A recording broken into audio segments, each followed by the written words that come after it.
I'm sorry, the video had clicked off. Okay, part 2.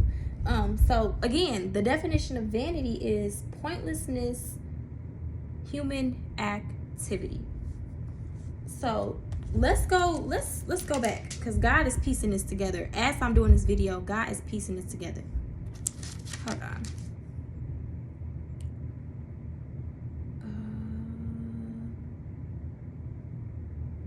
Okay, so chapter 1, verse 9. The thing that has been is that which shall be, and there which is done is that which shall be done, and there is no thing under the sun. Okay, what was the other one when he was talking about heaven? Hold on 1 second, y'all. Okay.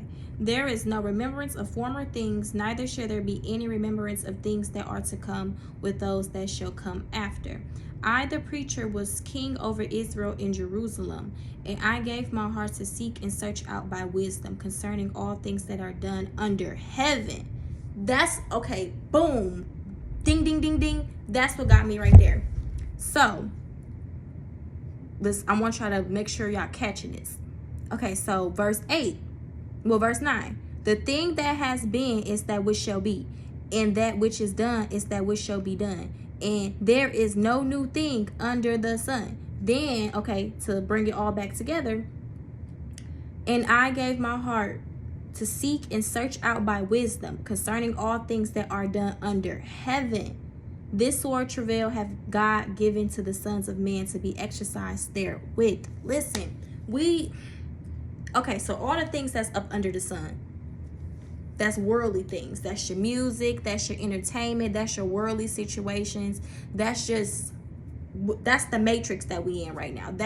It ain't nothing new up under the sun. It's nothing new up under the sun that we're going through poverty. It's nothing new under the sun that we're going through racism and that we're oppressed. It's nothing new under the sun that, music is going to keep being regurgitated. Everything is just going to keep being regurgitated. Like, the stuff that we see now has been here since the beginning of time. Like, ain't nothing new up under the sun in the worldly matter.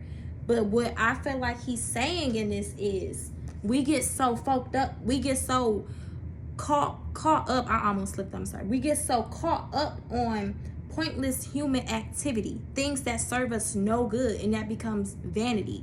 So meaning we concerned on worldly things when we're supposed to be concerned of things that are done under heaven, heavenly things. We supposed to be doing stuff that's godly. We supposed to be walking in our purpose. We're supposed to be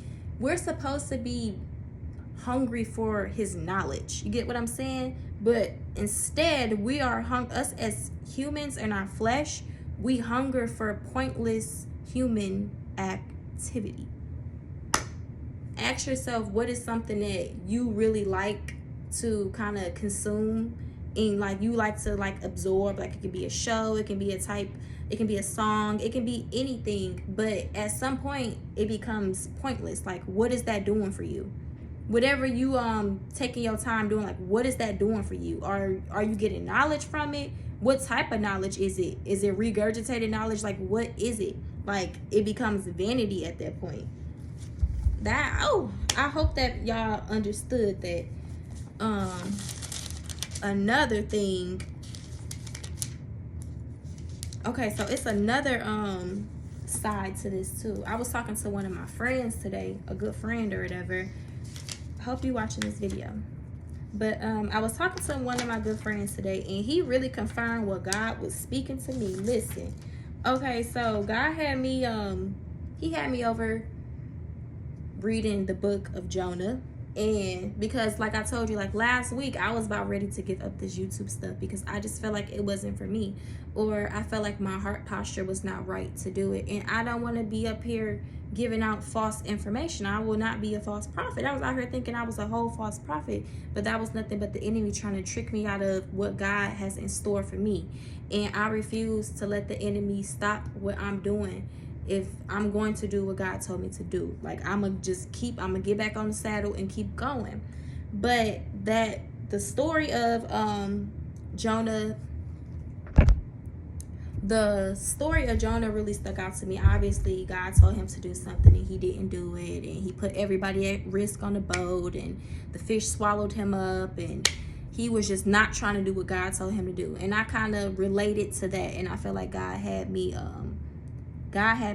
really read that to understand what I was doing when I was about to give everything up. But my friend had said something. He was like, you want God's will or you want your will? And that stuck with me. Like, I keep trying to do my will, but what about God's will? Like, what you may think is for you is not for you. That's not for you. You know what I mean? So us as people, we got to realize, like, it's God's will over anything. The will you have over your life, no. It's God's will over anything, y'all. Like for real. Like for real, like God got me, I don't know what he got me doing, but this is really a season. He wants you to be obedient. Another thing, I feel like everybody on the same page with that. We're getting that sense of like God is really speaking to his children, telling us like this is the season. You need to be obedient. New obedience. You need to be obedient to what God is telling you to do in these times right now. Because listen, we didn't exercise everything we can do on our own power. We can't do nothing else. This is a season you kind of just gotta wait for God and see what's gonna happen. And in this time, it's going to be very trying. The devil is going to be trying to throw so much stuff at you. Listen, he going to try to throw so much stuff at you, but you got to stay strong in this time period. Like this, whatever is going on in November, God is, he doing something for sure. But y'all, be obedient. Be obedient in whatever God tell you to do. If God is telling you to cut certain things out of your life, if God is telling you to get spiritual rest, meaning resting your burdens to him, do it. I had to do that. I just literally went through a week of attack because God was telling me, like, Rachel, like, you did everything you could possibly do on your end. I have to handle this on the spirit realm. Like, you can't do nothing else. You're gonna have to just sit back. So you might as well rest while you're doing it. Because I was literally like, my brain was about to explode because I'm thinking, I have to do this, I have to do that. God, like, no. All you need to do is what I told you to do. Give me your burdens and rest. How many of y'all am I talking to today? Like, we gotta give it to him. He is telling us it's one thing to have physical rest. You know, sleep is very important. But mental and spiritual rest, that is very important. It's very, very important. God is saying, cast your burdens to me. Give me them burdens. Give me them problems. Give me them worries, them anxieties, those doubts. Put it on the altar. Put it. And somebody video that I watched today, she said that. She said, put it on the altar. Give it to him. Pass the baton to God. And I feel that. Like, my baton got blood, sweat, and tears on it.